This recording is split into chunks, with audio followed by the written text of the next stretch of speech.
Dieu veut te parler de quelque chose de très dangereux. Maintenant, ouvre attentivement les oreilles de ton cœur. Parce que ce que je vais partager avec toi en quelques minutes, c'est l'un des messages les plus dangereux. Surtout pour toi qui es appelé dans le sacerdoce.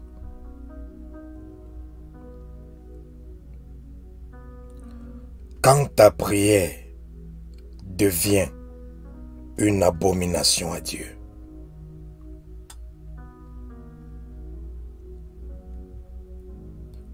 fais attention à ce message. Fais attention à ce message. Bien-aimé, je dis souvent, il est mieux pour toi que Satan soit ton ennemi, au lieu que Dieu devienne ton ennemi. Il est mieux pour toi que tous les êtres humains sur cette terre, même les animaux, tous les êtres vivants qui existent, avec tout le monde des ténèbres, qu'ils s'associent et qu'ils deviennent tes ennemis. Cela est encore mieux pour toi. Au lieu que quand Dieu devient ton ennemi ou quand le Saint-Esprit devient ton ennemi. Il n'y a rien de plus tragique quand Dieu devient l'ennemi d'un être humain. C'est pour ça que j'ai dit fais attention avec ce message. C'est dangereux. C'est très dangereux. Quand ta prière devient une abomination à Dieu. Sais-tu que ta prière peut devenir une abomination à Dieu? Sais-tu que ton jeûne, le jeûne de 40 jours que tu fais tout le temps, sais-tu que ça peut devenir une abomination? Sais-tu que ça peut être à Dieu une abomination? Fais attention. Faites attention.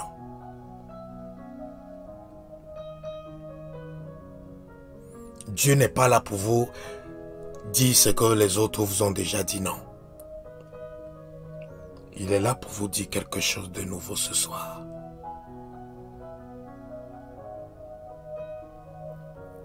Et la première chose que Dieu vous dit, que vaut mieux avoir Satan et le monde entier pour ennemi, au lieu d'avoir Dieu pour ennemi.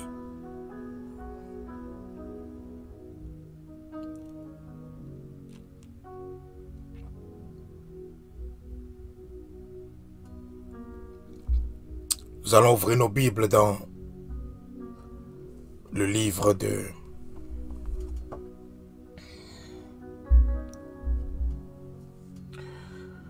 Proverbes. Proverbes chapitre 28. Nous allons commencer par là.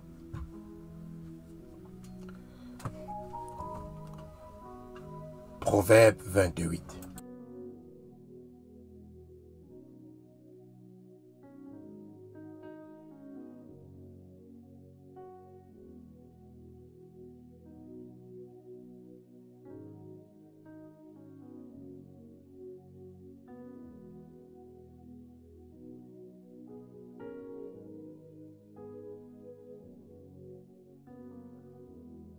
Proverbe 28, nous allons lire le verset. Nous allons lire uniquement le verset 9. Proverbe 28, verset 9.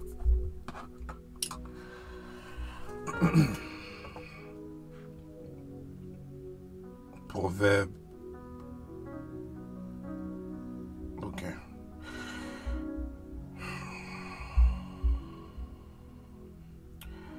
Proverbe 28.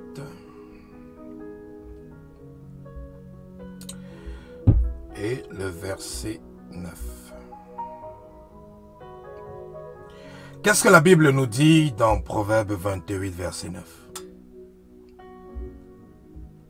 La Bible nous dit, Si quelqu'un détourne l'oreille pour ne pas écouter la loi, sa prière même est une abomination.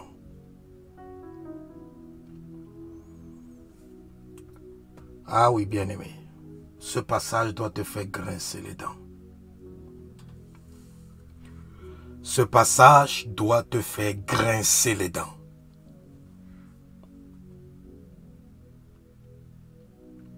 Ce passage est en train de nous faire comprendre quelque chose de très important. Que souvent même la prière que tu fais à Dieu pour qu'il t'aide, sans que tu ne le saches, cette prière même est une abomination à Dieu. Pendant que tu es en train de compter sur Dieu, et tu comptes sur ta prière et ton jeûne, tu ne sais pas que le ciel a déjà déclaré ta prière, ton jeûne, tes sacrifices, tes offrandes comme une abomination.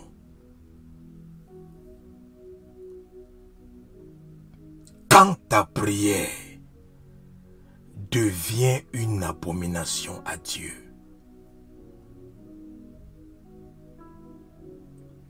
beaucoup de chrétiens souffrent. Beaucoup de serviteurs, de servantes de Dieu souffrent parce que même leur prière est devenue une abomination. Ils sont sérieux et sérieuses dans les prières. Mais leur prière est rejetée par Dieu.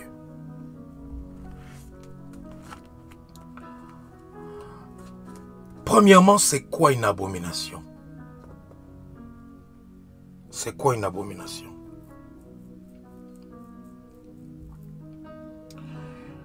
L'abomination,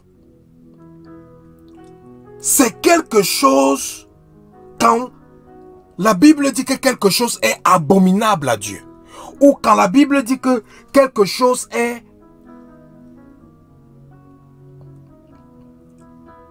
une abomination, est en abomination à Dieu. La Bible en quelque sorte nous dit que cette chose est détestable.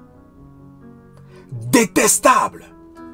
Une abomination, c'est quelque chose que Dieu, c'est une chose que Dieu déteste. Numéro 1. Numéro 2, une abomination, c'est quelque chose qui est inacceptable aux yeux de Dieu. Je dis bien inacceptable. Quelque chose que Dieu n'accepte pas. Qu'il pleuve ou qu'il neige, quels que soient les jeûnes et les prières que tu fais, c'est inacceptable. Une abomination, c'est quelque chose qui est répugnant. Répugnant à Dieu. Une abomination, c'est quelque chose qui est dégoûtant. Dégoûtant à Dieu. Une abomination, c'est quelque chose que Dieu a en horreur. À chaque fois que vous lisez dans la Bible que Dieu a quelque chose en horreur, sachez que cette chose est une abomination. Parce que quand vous lisez la Bible, la version anglaise de la Bible, vous allez voir que tous les versets bibliques, la plupart des versets bibliques en français, où on dit que Dieu a en horreur de quelque chose, dans la version anglaise, vous allez voir que Dieu, il est écrit que Dieu a en abomination. Donc, aux yeux de Dieu, c'est une abomination. Donc, le mot avoir en erreur, dans la Bible en anglais, c'est abomination.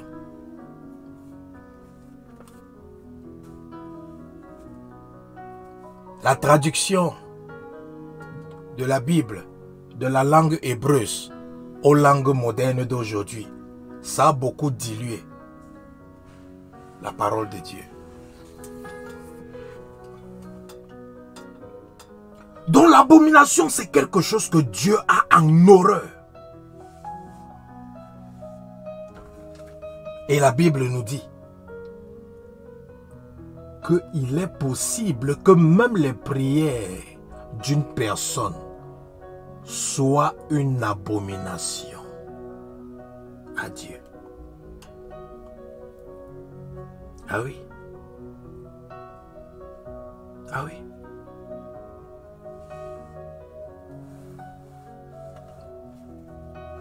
Il y a tellement des exemples.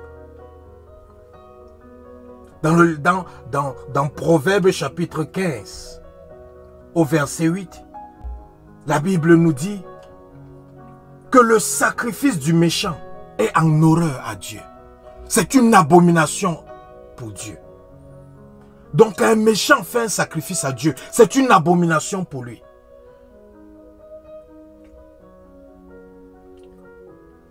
Proverbe chapitre 15, verset 26 nous dit que quoi?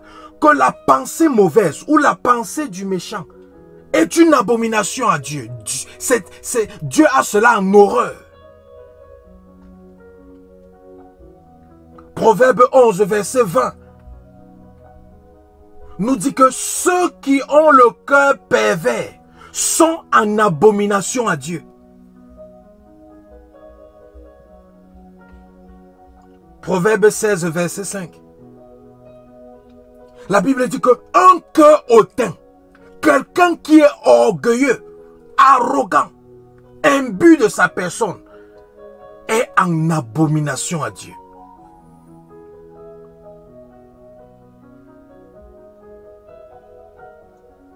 Proverbe chapitre 17, verset 15. Proverbe chapitre 17, verset 15. La Bible dit, celui qui absout le coupable et celui qui condamne le juste sont tous deux en abomination à l'Éternel.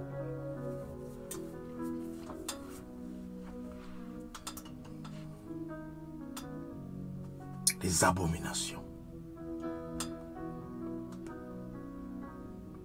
Une abomination, c'est aussi quand tu utilises n'importe quelle chose que Dieu t'a donnée hors de sa nature.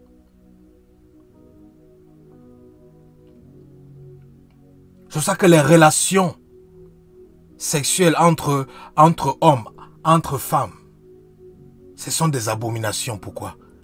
Parce qu'ils font usage de ce que Dieu les a donné, mais hors des normes, hors du but pour lequel Dieu les a donnés, ou hors de la volonté de Dieu.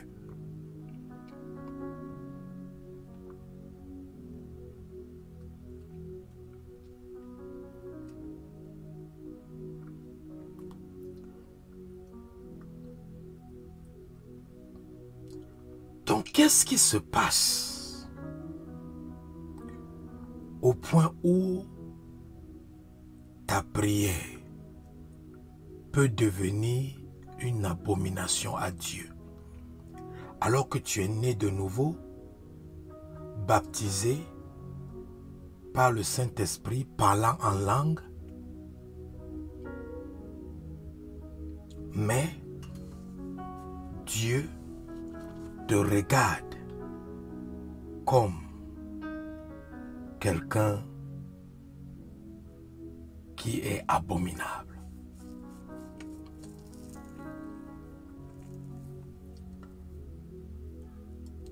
La Bible nous dit dans le livre d'Apocalypse chapitre 21 verset 27 qu'il n'y a rien de souillé ni personne qui se livre à l'abomination et au mensonge qui entrera dans le royaume des cieux. Donc quand Dieu considère déjà ta prière comme une abomination, c'est fini pour toi. Même si tu es le plus grand serviteur, servante de Dieu, c'est fini pour toi. Parce que Apocalypse chapitre 21, verset 27 dit que il n'y a rien de souillé. L'autre jour, je vous ai parlé de la souillure. C'est vrai, on n'est pas entré dans les enseignements sous la souillure, mais on en parlera. La Bible dit qu'il n'y a rien de souillé. 1. 2.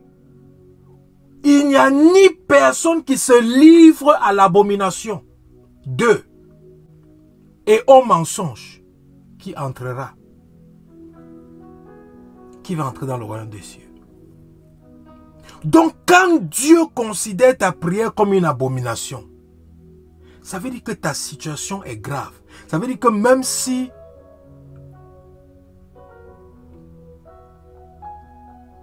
l'enlèvement arrive là, ça veut dire que toi, tu seras laissé derrière. Parce que nul qui est dans l'abomination ne peut.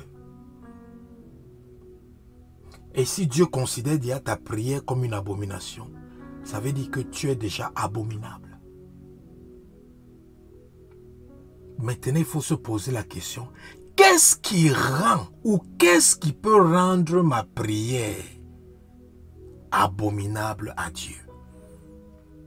Qu'est-ce qui peut faire à ce que Dieu regarde ma prière comme une abomination?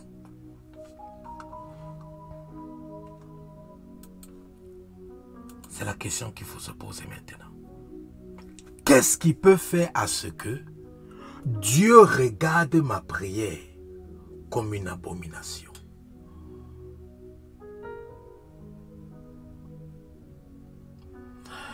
Il a été très clair dans ce passage que nous avons lu au début de Proverbes chapitre 28, verset 9. Il a dit, si quelqu'un détourne son oreille pour ne pas écouter la loi, même sa prière est une abomination.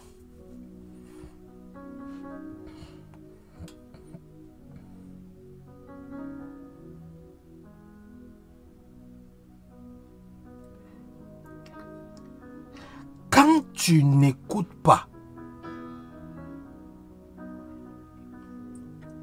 la parole de Dieu ou la voix de Dieu, tu deviens abominable à Dieu. Tu deviens abominable. Lorsqu'on parle de la désobéissance,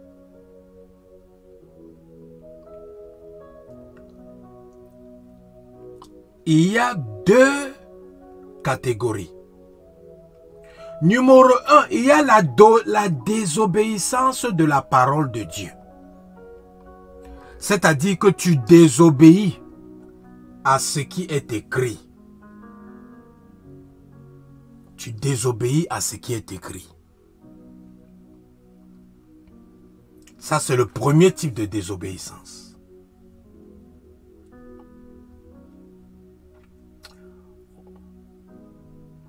Quand tu désobéis à ce qui est écrit.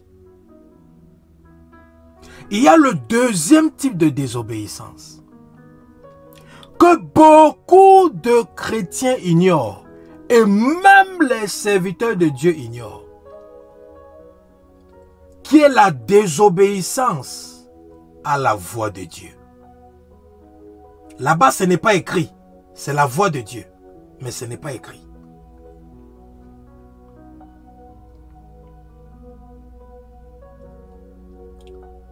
La désobéissance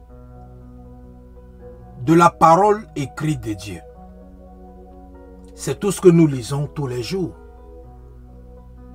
Il ne faut pas voler, il ne faut pas mentir, il ne faut pas adorer un autre Dieu, il faut honorer son père et sa mère, il ne faut pas commettre l'impudicité, il ne faut pas convoiter ce qui appartient à autrui. Ça, ce sont les choses écrites.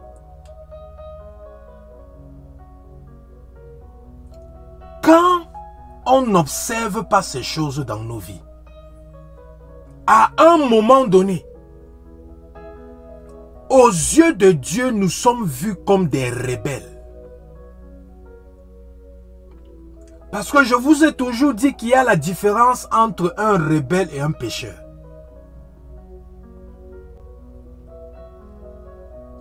Il y a la différence entre un rebelle et un pécheur. Et je vous ai dit que Jésus n'est pas venu pour sauver le rebelle. Il est venu pour sauver le pécheur. Parce que le pécheur, c'est celui qui tombe dans le péché et qui se repent. Et qui chaque jour combat afin d'adresser ce péché ou de remédier à ce péché dans sa vie. Mais le rebelle, il ne tombe même plus dans le péché. Il vit dans le péché. Il a accepté le péché. Il a toléré le péché. Il a accepté, il a toléré quelque chose qu'il sait que Dieu n'aime pas.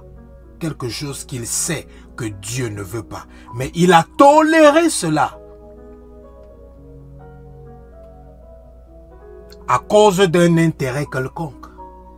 Que ce soit dans sa vie, dans la vie de son entourage, de ses bien-aimés, des membres de sa famille. Il a toléré cela. Et ce type de personne, aux yeux de Dieu, il n'est pas un pécheur. Elle est, ce type de personne, es-tu rebelle? Et Jésus ne peut rien contre pour les rebelles. C'est pour ça que lorsqu'on a crucifié Jésus, à gauche et à droite de Jésus, deux personnes, deux brigands, deux criminels ont été aussi crucifiés à gauche et à droite de Jésus. Mais parmi ces deux criminels, parmi ces deux brigands, il y avait un rebelle, il y avait un pécheur. Ah oui, il faut le discernement pour savoir la différence. Vous allez voir les gens commettre les péchés. Mais il faut le discernement pour savoir qui est rebelle et qui est juste un pécheur. Parce que lorsque vous regardez les deux brigands qui ont été crucifiés aux côtés de Jésus, il y a un qui s'est repenti et qui a demandé l'aide à Jésus. Vous pouvez comprendre que celui-là, bien qu'il faisait le mal, il n'était pas un rebelle. Il était un pécheur. Et peut-être il n'a pas seulement eu l'occasion ou l'opportunité de rencontrer quelqu'un qui pouvait l'aider. C'est pour ça que maintenant, à la croix, il a l'opportunité de rencontrer quelqu'un qui peut l'aider. Et il ne perd pas le temps. Il profite de cette opportunité pour recevoir de l'aide. Vous voyez? Ce brigand qui a dit à Jésus, souviens-toi de moi quand tu vas voir ton père. Ce brigand n'était pas un rebelle, c'était un pécheur aux yeux de Dieu. Mais l'autre brigand qui a dit à Jésus, si tu es vraiment le Fils de Dieu là, mais sauve-toi toi-même. Et puis tu nous sauves aussi. Donc vous voyez que celui-là, ce brigand-là, lui c'était un rebelle. Lui, même s'il avait l'opportunité 100 000 fois de rencontrer quelqu'un qui pouvait l'aider à changer son style de vie, lui devait refuser pour continuer dans son style de vie. Donc voilà un exemple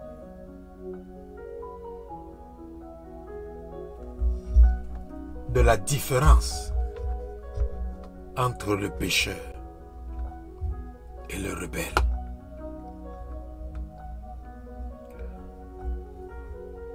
On peut être né de nouveau et être rebelle aux yeux de Dieu. On peut être pasteur et être rebelle aux yeux de Dieu. Ce qui fait que même nos prières, et la Bible a dit même la prière, ça veut dire qu'en dehors de la prière, tout ce que cette personne fait est déjà abominable à Dieu. Donc même la prière de la personne devient une abomination. Ça devient une abomination.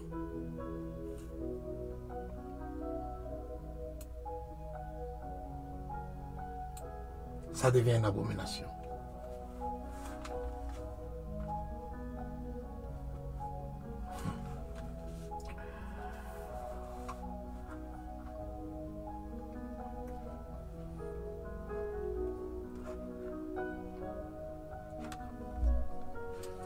Donc quand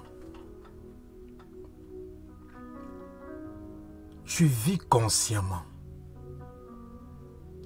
dans la désobéissance de la parole écrite dans ta Bible,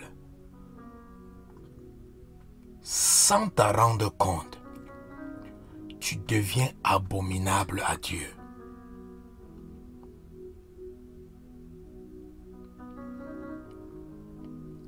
Et même tes prières deviennent abominables.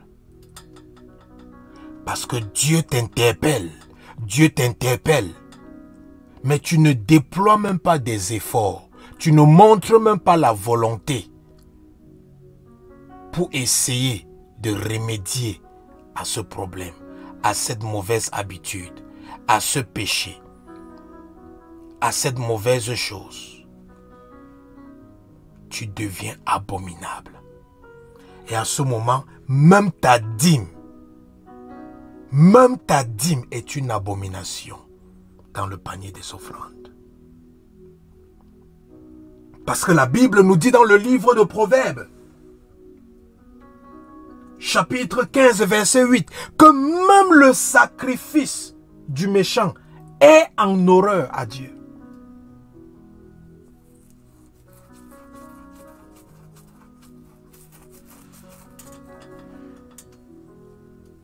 Même le sacrifice du méchant est en horreur à Dieu.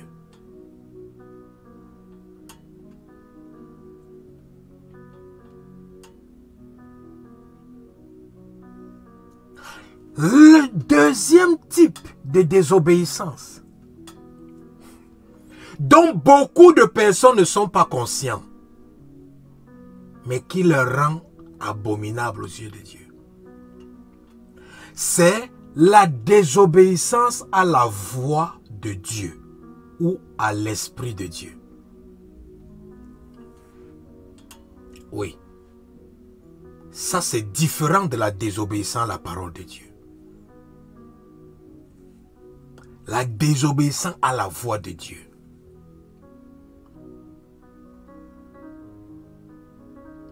Quand Dieu te met à cœur, aujourd'hui jeune, toi tu es fatigué, toi tu as faim, tu trouves des excuses, tu ne jeûnes pas. Ce n'est pas écrit dans la Bible que tu devais jeûner ce jour. Mais Dieu t'a parlé, soit par une voix audible, soit par une conviction dans ton cœur, soit d'une manière ou d'une autre. Et quand tu n'as pas jeûné là, sais-tu que tu as péché? C'est un péché. C'est un péché.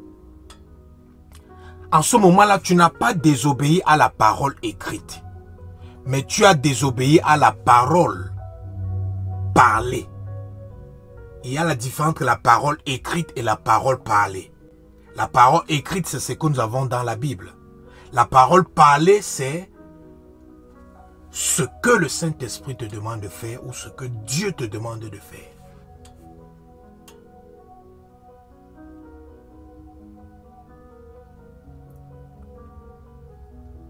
Sais-tu que quand Dieu te dit, prie 2 heures de temps, toi tu pries 1h45.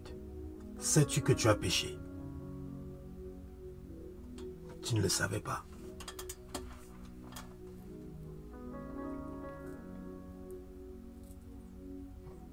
Quand Dieu te dit, consacre-toi à moi de cette manière, tu trouves des excuses. C'est trop difficile. Ou tu commences, tu t'arrêtes. Tu commences, tu t'arrêtes. Tu commences, tu t'arrêtes. Aux yeux de Dieu, tu es déjà devenu comme un rebelle.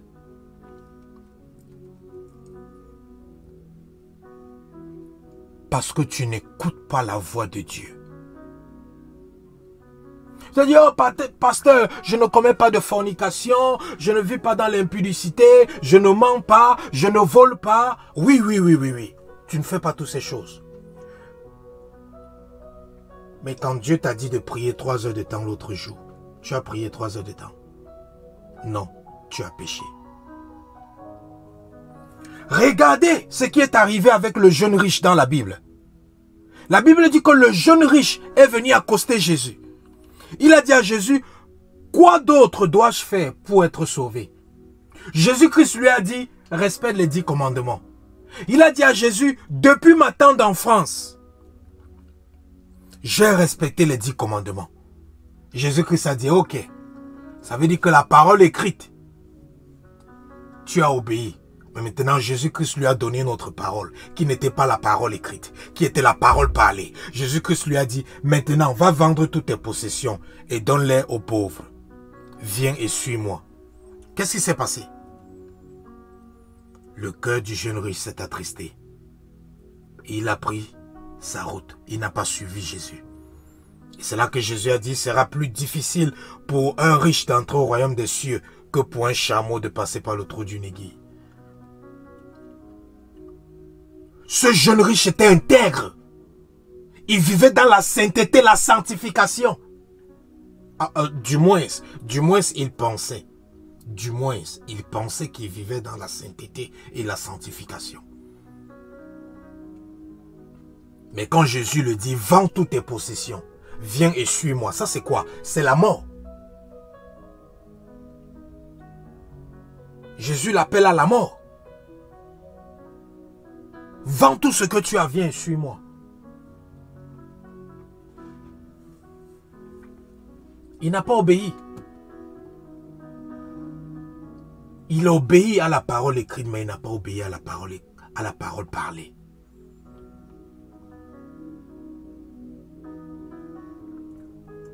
Il y a des désirs que le Saint-Esprit met dans ton cœur tous les jours. Tu procrastines. Il y a des choses que Dieu te met dans la tête tous les jours. Il te bombarde de faire. Tu procrastines. Ou tu trouves des excuses. Tu as peur. Ou ceci. Je ne sais pas, tu trouves des excuses. Sais-tu qu'à chaque fois que tu le fais, tu es en train de pécher? Et c'est pour ça que maintenant, lorsque tu pries, tu ne sais pas que le ciel est complètement fermé. Pourquoi? Parce que ta prière est devenue une abomination. Parce que la Bible dit que celui qui se détourne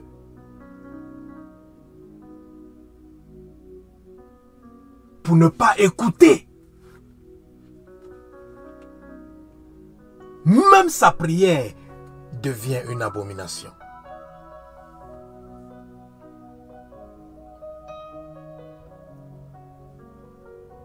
C'est pour ça que pendant que les gens sont en train de prier, que Dieu les aide.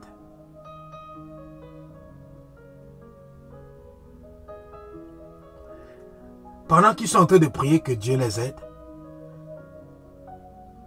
Dieu est leur ennemi. Vous allez me dire, mais pasteur, tu exagères.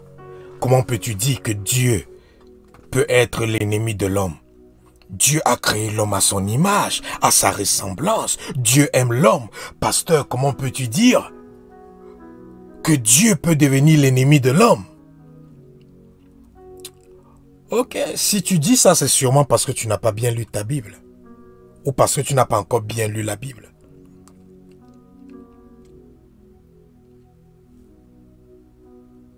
N'allons pas loin. Ouvrons 1 Samuel chapitre 28, verset 16. 1 Samuel chapitre 28, verset 16. Parce que souvent quand on parle, on ne lit pas. Vous pensez qu'on raconte des histoires ou bien des fables.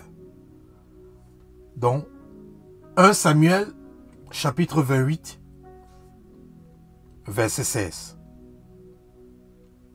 Regardez ce qui est arrivé à Saül.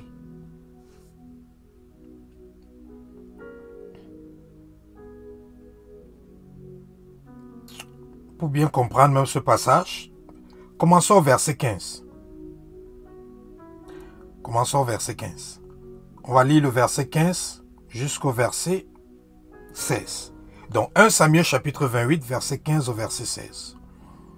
Samuel dit à Saül, « Pourquoi m'as-tu troublé en me faisant monter ?»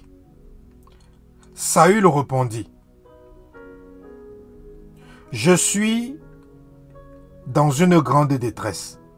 Les Philistins me font la guerre, et Dieu s'est retiré de moi. Il ne m'a pas répondu, ni par les prophètes, ni par des songes. Et je t'ai appelé pour que tu me fasses connaître ce que je dois faire. » Lisez attentivement le verset 16, la réponse de Samuel. Samuel dit, « Pourquoi donc me consultes-tu, puisque l'Éternel s'est retiré de toi et qu'il est devenu ton ennemi? »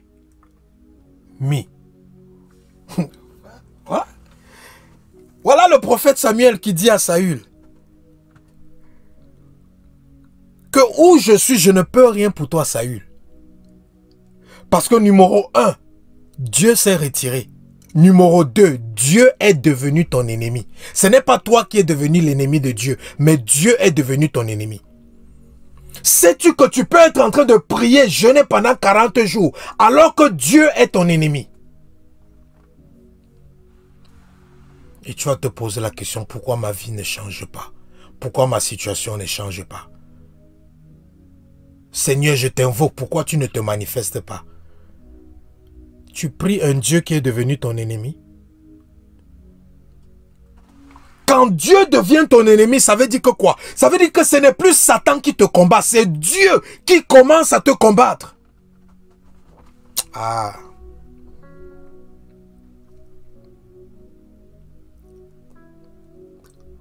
Quand la Bible nous parle de la famine qui a frappé le peuple d'Israël pendant 3 ans, jusqu'à David est allé chercher la face de Dieu. Et Dieu a dit à David que cette famine qui dure depuis 3 ans là, c'est moi qui est en train de vous tuer. Et c'est la vengeance.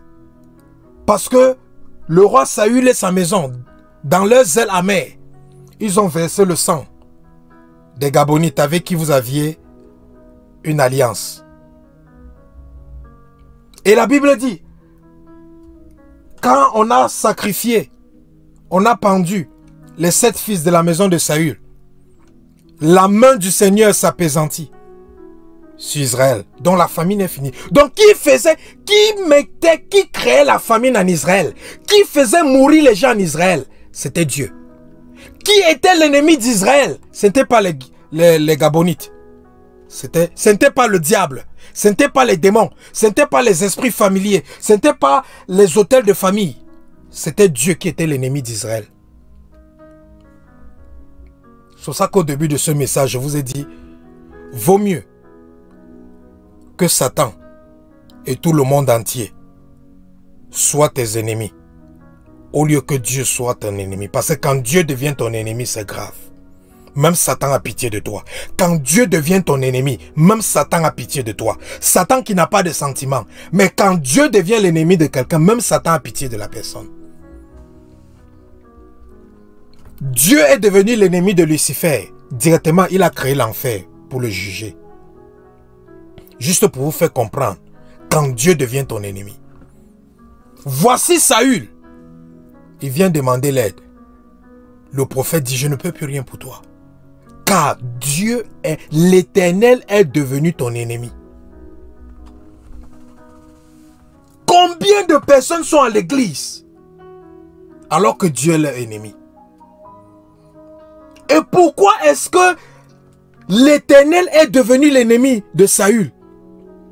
Parce que quand l'Éternel parlait à Saül, Saül n'écoutait pas. Saül part en guerre, l'Éternel dit, tue tout le monde, ne laisse personne en vie. Saül s'en va, il ne fait pas. L'Éternel dit à Saül, laisse le prophète Samuel venir faire les sacrifices. Saül n'écoute pas. Lui-même, il se lève dans son zèle pour plaire à la population. Il s'en va faire les sacrifices parce que Samuel tarde à venir.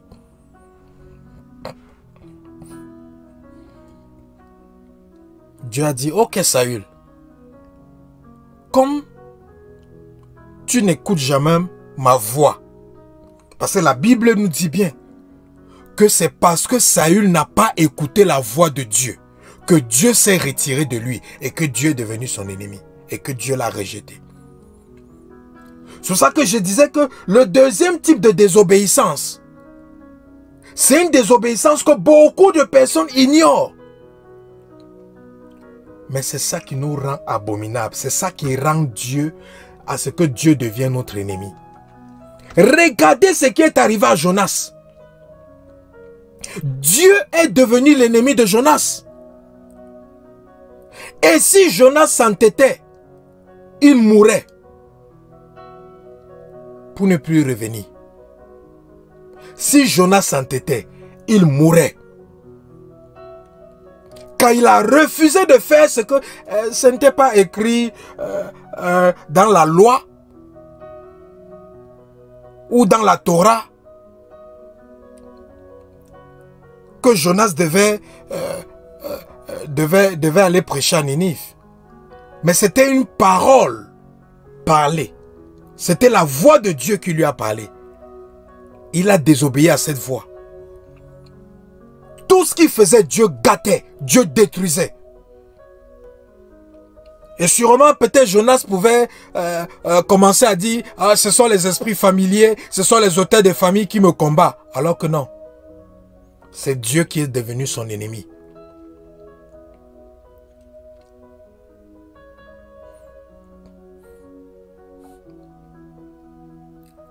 Jonas n'a que retrouvé la paix quand il a commencé à écouter la voix de Dieu. Donc tu peux souffrir parce que tu n'écoutes pas la voix de Dieu. Dieu te dit de faire quelque chose, tu as des excuses. Tu reportes à demain. Tu procrastines. Tu refuses de faire. Tu as dit non, moi je vis dans la sainteté, je vis dans la sanctification. Quelle sainteté et sanctification quand tu n'écoutes pas la voix de Dieu?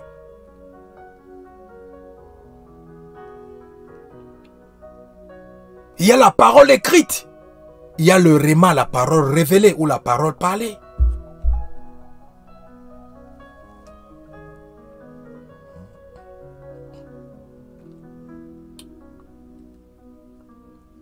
Regardez encore comment Dieu devient ennemi, ennemi de l'homme.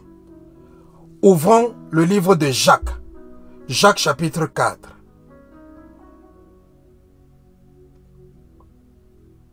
Vous allez voir comment Dieu devient l'ennemi.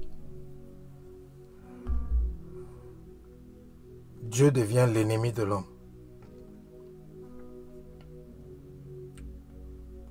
Jacques chapitre 4.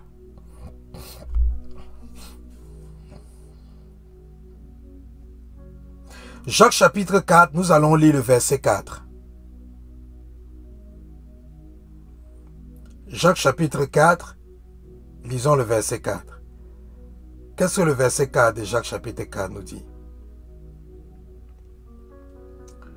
Adultères que vous êtes, ne savez-vous pas que l'amour du monde est inimitié contre Dieu? Celui donc qui veut être ami du monde se rend ennemi de Dieu. Donc regardez. Voilà pourquoi tu peux être pasteur. Mais si tu aimes le monde, ta prière, toi, en tant que pasteur, est une abomination à Dieu. Pourquoi? Parce que Dieu est ton ennemi. Parce qu'il est clair dans sa parole que celui qui veut être ami du monde se rend ennemi de Dieu. Qu'il soit prophète, qu'il soit apôtre, qu'il soit diacre, qu'il soit frère ou sœur à l'église, qu'il soit le plus zélé, le plus grand évangéliste, si tu te rends ami du monde, tu te rends ennemi de Dieu, point barre.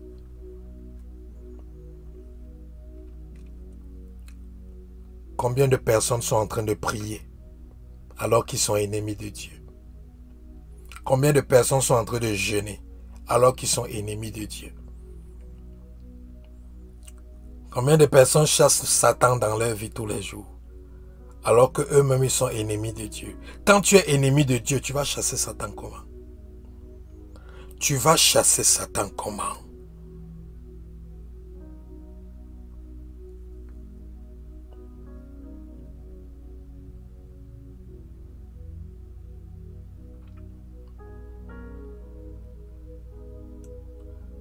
La Bible nous dit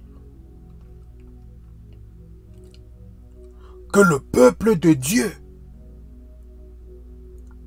s'est détourné de Dieu. Et l'Esprit de Dieu devant les ennemis et les combattit. Oui.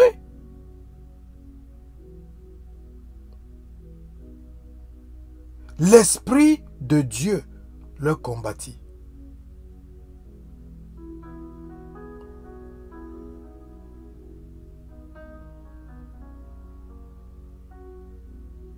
L'Esprit de Dieu le combattit.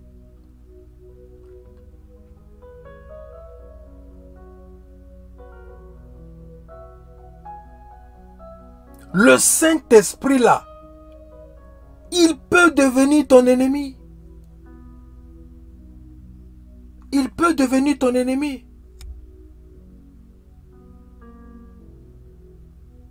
Et commencer à te combattre.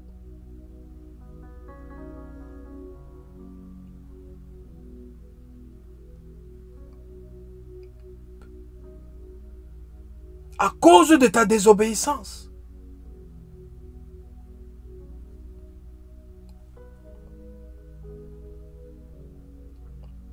À cause de la rébellion. La rébellion, c'est quand tu continues, Dieu te dit, fais comme ça, tu continues à résister, à ne pas faire. Tu deviens rebelle sans t'en rendre compte.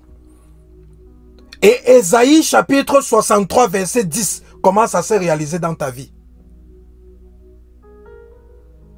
Pendant que tu pries en langue,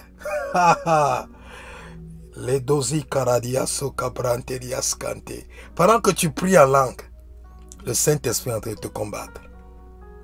Tu me dis comment? Regarde Ésaïe. Ouvrons Ésaïe 63. Ouvrons le livre Ésaïe 63.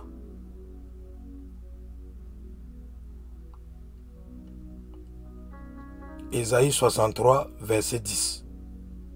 Ça dit quoi?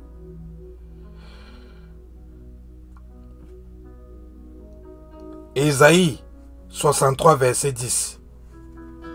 Qu'est-ce que ça dit? Mais ils ont été rebelles. Ils ont attristé son Saint-Esprit. Et il est devenu leur ennemi. Et il combattu contre eux. Sais-tu que, bien que tu parles la langue, le Saint-Esprit peut devenir ton ennemi et commencer à te combattre?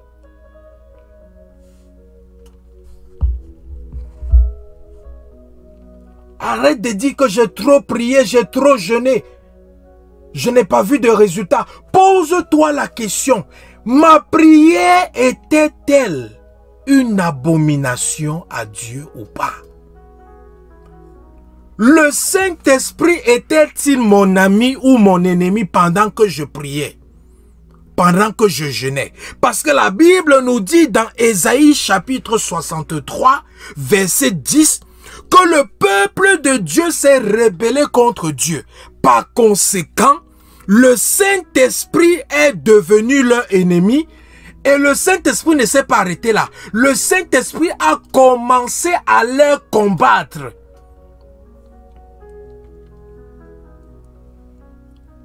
Fais attention, bien-aimé.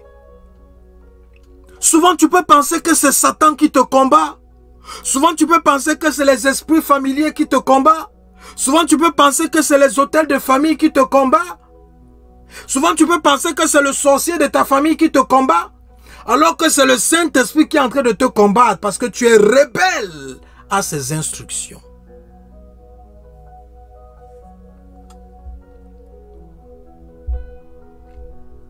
Ah oui, il faut faire attention.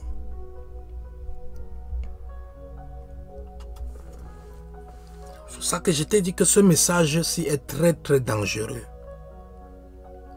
Parce que beaucoup d'enfants de Dieu, beaucoup de serviteurs et de servantes de Dieu sont déjà comme Balaam. Balaam, le prophète de Dieu, qui voit, qui parle avec Dieu, qui écoute la voix de Dieu audiblement. Mais ne sachant pas que Dieu était déjà devenu son ennemi, au point où Dieu avait placé un ange avec une épée pour couper la tête de Balaam. Fais attention. Faisons attention à ce qu'on appelle la grâce de Dieu. La grâce de Dieu n'est pas le permis pour vivre dans le libertinage. La grâce de Dieu n'est pas le permis pour vivre comme on veut. La grâce de Dieu n'est pas le permis pour mépriser Dieu comme on veut. La grâce de Dieu n'est pas le permis pour s'amuser avec Dieu ou avec son Saint-Esprit. Si tu veux t'amuser avec Dieu, mets d'abord les choses de Dieu de côté si tu veux t'amuser. Mets d'abord les choses de Dieu de côté si tu veux t'amuser. Si tu n'es pas encore prêt pour être sérieux avec Dieu, ne t'engage pas. Ne t'engage pas. Parce que quand Monsieur le Saint-Esprit va commencer à te combattre, c'est fini pour toi.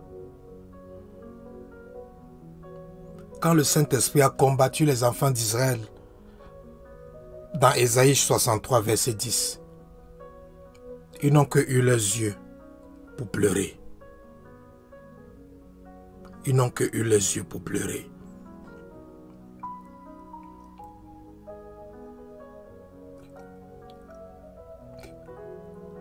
Mais Dieu ne veut pas te donner ce message juste pour t'effrayer ou pour te condamner ou pour te faire rétrograder. Dieu te donne ce message ce soir pour que tu puisses t'examiner, pour mettre hors d'état de nuit, pour enlever dans ta vie tout ce qui rend ta prière abominable à Dieu.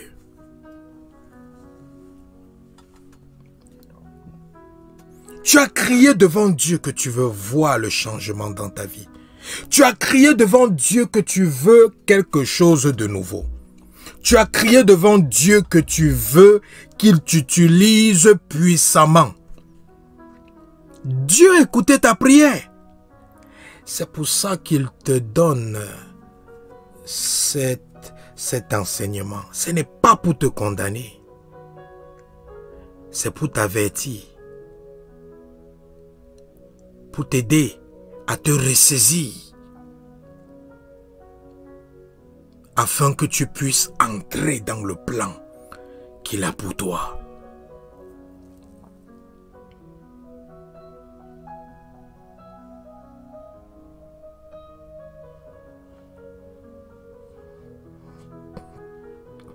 Parce que quand ta prière devient une abomination,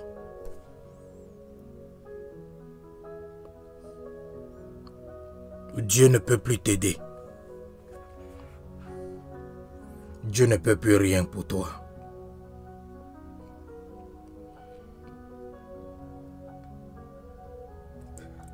Mais à partir d'aujourd'hui, si ta prière était une abomination à Dieu, à partir d'aujourd'hui, ta prière ne sera plus jamais une abomination à Dieu au nom de Jésus. Ton jeûne ne sera plus jamais une abomination à Dieu au nom de Jésus. Tes sacrifices, tes offrandes, tes dîmes ne seront plus jamais une abomination à Dieu au nom de Jésus. Au nom de Jésus. Au nom de Jésus. Ces pouvoirs, ces puissances, ces choses, ces influences des ténèbres qui faisaient de tes prières une abomination aux yeux de Dieu. Ils sont tous vaincus dans ta vie aujourd'hui au nom de Jésus. Ils sont vaincus au nom de Jésus. Ils sont vaincus au nom de Jésus. Ils sont vaincus au nom de Jésus. Ils sont vaincus au nom de Jésus-Christ de Nazareth.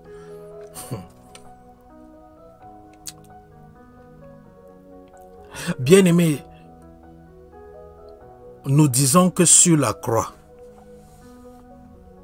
Jésus-Christ a vaincu Satan.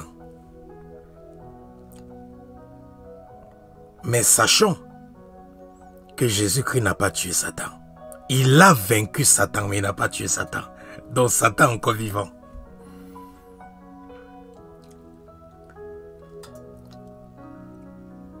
Parce que lorsque tu as vaincu un ennemi,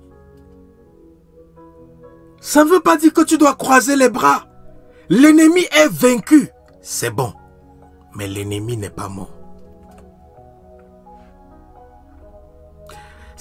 Un ennemi qui est vaincu reste toujours une menace, vrai ou faux? Vrai ou faux? Lorsqu'un ennemi est vaincu, il reste toujours une menace ou pas? C'est pour ça que David a compris ça. David a compris que si j'avais seulement vaincu Goliath, Goliath devait toujours être une menace pour nous. C'est ça que David a dit non. Je ne vais pas seulement vaincre Goliath, mais je vais aussi tuer Goliath. Il y a la différence entre vaincre l'ennemi et tuer l'ennemi. Donc Jésus n'a pas tué Satan. Il a vaincu Satan, mais il ne l'a pas tué. Donc Satan est vivant. Donc sois sur tes gardes.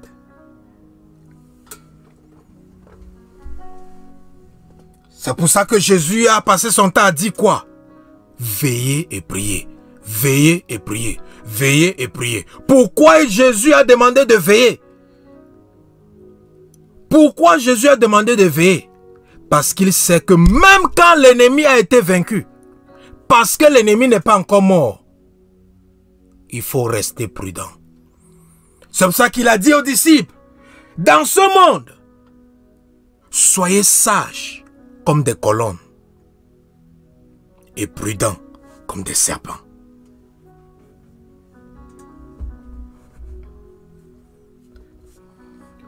Le crendozi caradia sonda la brande, ze crendoria so catara branda, le crendezi kiria sonda la branderias, I contosi caradia sandora brande, le kendorada zi caradia sonde, li procondozi caradia sanda, I socoranderias contara branque, I su caradia santelebresquinto, I corade abo sanderiaska, ko coradi sacaradiase, e kendele brosi caradia sanda, I toradazi kiria caradazo, Makura dezu karadia sande.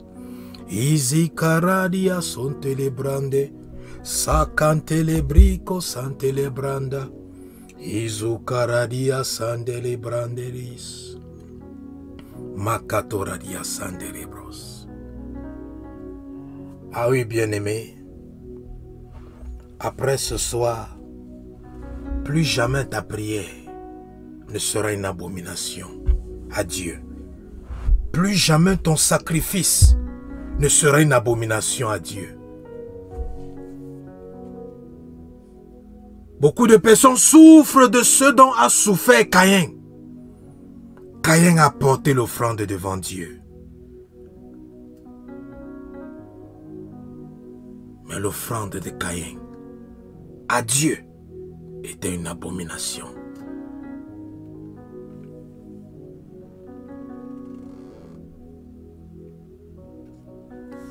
Nous allons prier.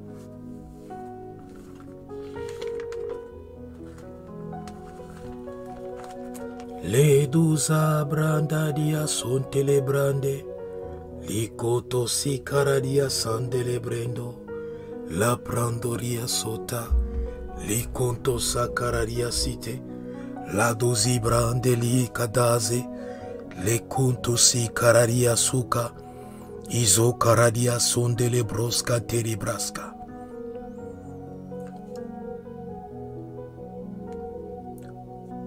Tu vas demander à Dieu, tu vas demander au Père, qu'il t'aide afin que tu puisses examiner ta vie profondément. La Bible dit, examinez-vous afin de savoir si vous êtes encore dans la foi, afin de savoir si vous êtes encore dans les voies de Dieu, afin de savoir si vous êtes encore dans la volonté de Dieu. Examinez. Nous devons nous examiner tous les jours afin de veiller. Un moyen efficace de veiller sur sa vie, c'est de s'examiner tous les jours. Il y a des choses qui sont camouflées, mais par l'aide du Saint-Esprit, il nous permet de sonder nos cœurs, nos reins, et de détecter tout ce qui nous rend abominables ou tout ce qui est abomination. Tout ce qui est en abomination à Dieu. Dis, ô Père, aide-moi à m'examiner profondément au nom de Jésus. Élève ta voix, prie. Ô Père, aide-nous à nous examiner profondément au nom de Jésus. Aide-nous à nous examiner profondément au nom de Jésus. Aide-nous à nous examiner profondément au nom de Jésus. Aide le corps de Christ à s'examiner profondément au nom de Jésus. Aide-nous, Père. Aide-nous, Père.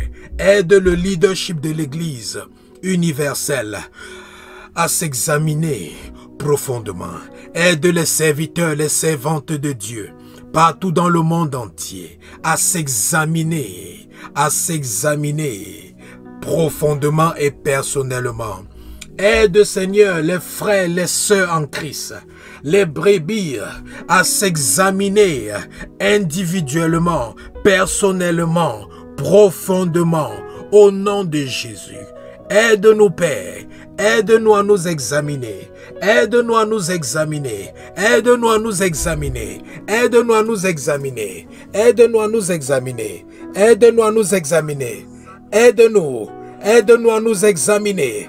Aide-nous à nous examiner. Aide-nous à nous examiner. Aide-nous à nous examiner. Au nom de Jésus-Christ, nous avons prié. Amen. Maintenant, tu vas faire ce prière de sujet vigoureusement, de toutes tes forces, de tout ton cœur, de toute ton âme. Dis, ô Père, que tout ce qui me rend ennemi de Dieu meurt au nom de Jésus. Ô Père, tout ce qui est dans ma vie qui me rend ennemi de Dieu meurt au nom de Jésus. Meurt au nom de Jésus. Meurt au nom de Jésus. Meurt au nom de Jésus. Tout ce qui est dans ma vie qui me rend ennemi de Dieu, qui me rend ennemi du Saint-Esprit, meurt au nom de Jésus. Meurt au nom de Jésus. Meurt au nom de Jésus. Meurt au nom de Jésus. Ô Père, viens tuer tout ce qui est dans ma vie. Tout ce qui est dans ma vie qui me rend ennemi de Dieu. Au nom de Jésus. Ô Père, viens tuer tout ce qui est dans ma vie qui me rend ennemi du Saint-Esprit. Au nom de Jésus. Ô Père, viens tuer, viens tuer, viens tuer, viens tuer. Au nom de Jésus-Christ de Nazareth. Dis au nom de Jésus. Je lis et je chasse tout esprit d'abomination dans ma vie. Au nom de Jésus, je lis, je chasse tout esprit d'abomination dans ma vie. Au nom de Jésus, élève ta voix. Ô Père, je lis et je chasse tout esprit d'abomination dans ma vie. Au nom de Jésus, je lis et je chasse tout esprit d'abomination dans ma vie. Au nom de Jésus, je les lis et je les chasse. Au nom de Jésus, toute personne qui écoute le son de ma voix par l'autorité divine qui m'a été conférée dans les cieux, sur la terre, sous la terre, je décrète et je déclare que tout esprit d'abomination dans ta vie soit lié, soit ligoté, soit attaché et propulsé dans les abîmes des ténèbres où ils ne reviendront plus jamais par le feu du Saint-Esprit.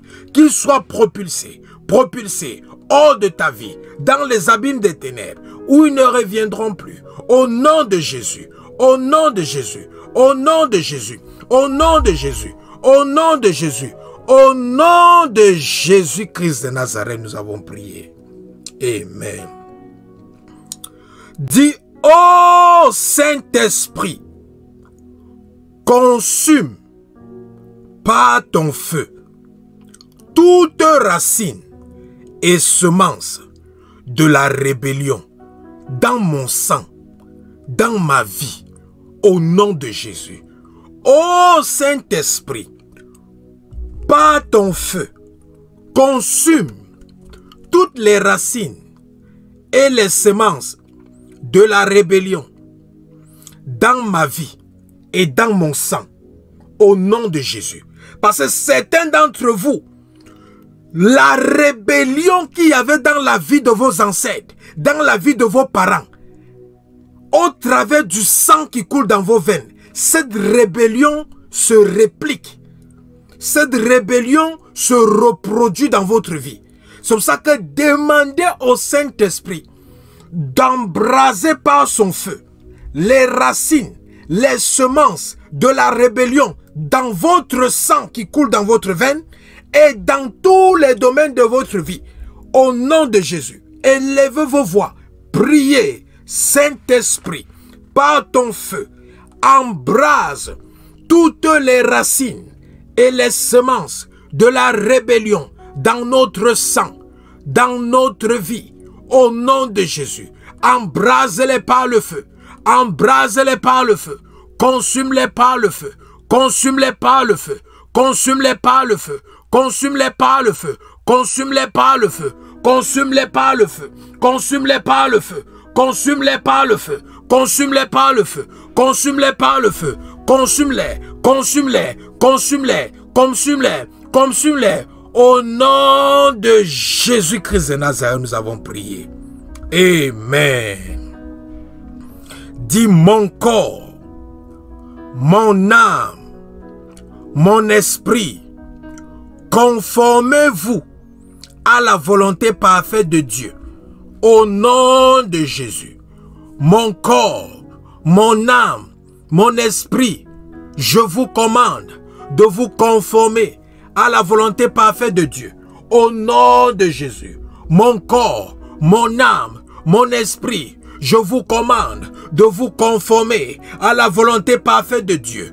Au nom de Jésus, mon corps, mon âme, mon esprit, je vous ordonne de vous conformer à la volonté parfaite de Dieu. Au nom de Jésus, conformez-vous, conformez-vous, conformez-vous, conformez-vous, conformez-vous, conformez-vous, conformez-vous, conformez-vous, conformez-vous, conformez-vous, conformez-vous, conformez-vous, conformez-vous, conformez-vous, au nom de Jésus, au nom de Jésus, au nom de Jésus, au nom de Jésus, conformez-vous, conformez-vous à la volonté de Dieu.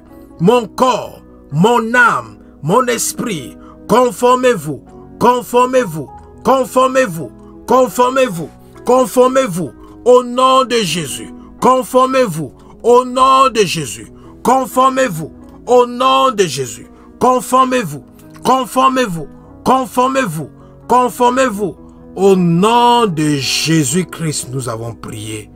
Amen. Tu vas dire, ô Père, que le sang de Jésus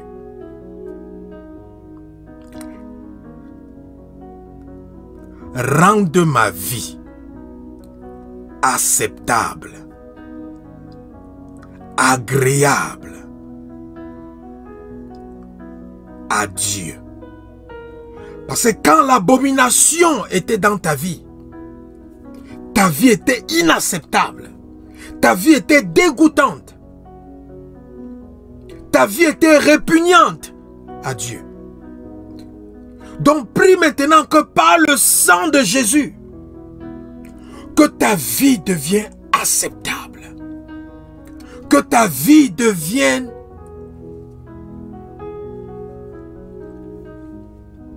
agréable à Dieu. Élève ta voix. Précieux sang de Jésus, rends ma vie agréable et acceptable à Dieu. Au nom de Jésus, précieux sang de Jésus, rends ma vie acceptable et agréable à Dieu. Précieux sang de Jésus, rends ma vie agréable et acceptable à Dieu. Au nom de Jésus, précieux sang de Jésus, rends ma vie agréable, rends ma vie acceptable à Dieu. Au nom de Jésus, rends ma vie agréable, rends ma vie acceptable à Dieu. Au nom de Jésus, sang de Jésus, sang de l'agneau, sang de Jésus-Christ, rends ma vie agréable, rends ma vie agréable, rends ma vie agréable, rends ma vie agréable, rends ma vie agréable, rends ma vie agréable, rends ma vie agréable.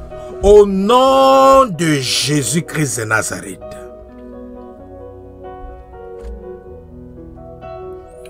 Dis, précieux sang de Jésus, rachète-moi des conséquences de l'abomination dans ma vie. Au nom de Jésus. Précieux sang de Jésus, rachète-moi des conséquences de l'abomination dans ma vie. Au nom de Jésus. Précieux sang de Jésus, rachète-moi des conséquences de l'abomination dans ma vie, dans la vie de ma famille, dans la vie de mes bien-aimés, dans la vie de mes connaissances. Au nom de Jésus, précieux, précieux sang de Jésus, rachète-moi, rachète ma vie, rachète mon âme, rachète mon corps, rachète mon esprit de toute conséquence, de toute sentence, de tout jugement, des abominations dans ma vie. Au nom de Jésus, rachète par ton sang, rachète par ton sang, rachète par ton sang, rachète par ton sang, rachète par ton sang, rachète par ton sang, rachète par ton sang, rachète par ton sang, rachète par ton sang, rachète par ton sang, rachète par ton sang, rachète par ton sang, rachète par ton sang. Au nom de Jésus-Christ de Nazareth, nous avons prié. Amen. Dis, ô Père, aide-moi à écouter et à obéir à ta parole et à ta voix. Ô Père, aide-moi à écouter et obéir à ta parole et à ta voix. Au nom de Jésus. Ô Père, aide-nous à écouter et obéir à ta parole et à ta voix, à ta parole et à ta voix, à ta parole et à ta voix, à ta parole et à ta voix. Au nom de Jésus, aide-nous à obéir, aide-nous à obéir, aide-nous à obéir, aide-nous à obéir, aide-nous à obéir, aide-nous à obéir, aide-nous à obéir, aide-nous à obéir, aide-nous à obéir, aide-nous à obéir, aide-nous à obéir. Au nom de Jésus-Christ de Nazareth. Mandele broscontora brascantere briscantoro brasquintere brosca. Mandele bros. Dis Saint-Esprit, toi qui délivres, délivre-moi, délivre ma maison, délivre mon âme, délivre mon corps, délivre mon esprit humain. Au nom de Jésus, Saint-Esprit, toi qui délivres, délivre-moi, délivre ma maison, délivre mon âme, délivre mon esprit humain, délivre mon corps. Au nom de Jésus, délivre, délivre, délivre, délivre, délivre, délivre, délivre, délivre, délivre, délivre, délivre, délivre, délivre, délivre, délivre, délivre, délivre. Au nom de Jésus-Christ de Nazareth.